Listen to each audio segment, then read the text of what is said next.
లైఫ్‌ల job అన్నా, business అన్నా ఏదైనా ఒకటి ఉన్నప్పుడే పెళ్లి చేసుకోవాలి, లేకుంటే చేసుకోవద్దు. ఆస్తులు భూములు ఉన్నోడు చేసుకుంటాడు, ఆడికి నడుస్తుంది. నీకు ఆస్తి లేదు, భూమి లేదు, అండ్ నువ్వు ఒకవేళ నీకు సొంత ఇల్లు ఉన్నా ఓకే, కానీ నీకు ఏడ భూమి లేదు, అండ్ నువ్వు రెంట్ ఉన్నా ఇంకా దరిద్రం. మరి అందుకే ఫస్ట్ ఆఫ్ ఆల్ నువ్వు జాబ్ తెచ్చుకుంటూ బిజినెస్ చేస్తావు, ఏదైనా ఒకటి చెయ్యు, సక్సెస్గా సంపాదన సంపాదించుకో, బ్యాంకులో పైసలు నింపుకో, దాని తర్వాత మీ తల్లిదండ్రులు మంచిగా చూసుకో. అన్ని ఖర్చులుగా నాకు చాలా సమయం మంచిగా మిగులుతున్నాయి అంటే ఆమెను పోషించగలుగుతాను, నీకు నమ్మకం వస్తే అప్పుడు పెళ్లి చేసుకో, లేకుంటే చేసుకోకు. సరేనా? మత్తు చెప్తారు, రిలేటివ్స్ మత్తు చెప్తారు, చాలా చెప్తారు. ఒక్కసారి మీ లైఫ్ స్పాయిల్ అయిపోయినాక ఎవడు రాడు, ఎవరు దేకరు, మీరే నాశనం అవుతారు. సరేనా?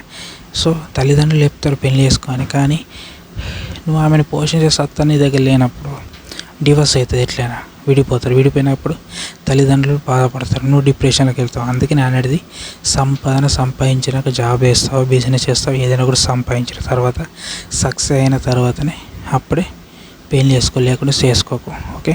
ఎందుకంటే ఆమె కూడా చాలా ఖర్చు అన్నీ కొనుక్కోవాలని ఉంటుంది, ఆమె కూడా చాలా ఇష్టాలు ఉంటాయి. అవన్నీ నువ్వు మొత్తం ఫుల్ఫిల్ చేయాలంటే నీ దగ్గర డబ్బు ఉండాలి. డబ్బు ఉండాలంటే నువ్వు బిజినెస్ చేయాలా, లేకుంటే జాబ్ అనే చేయాలి.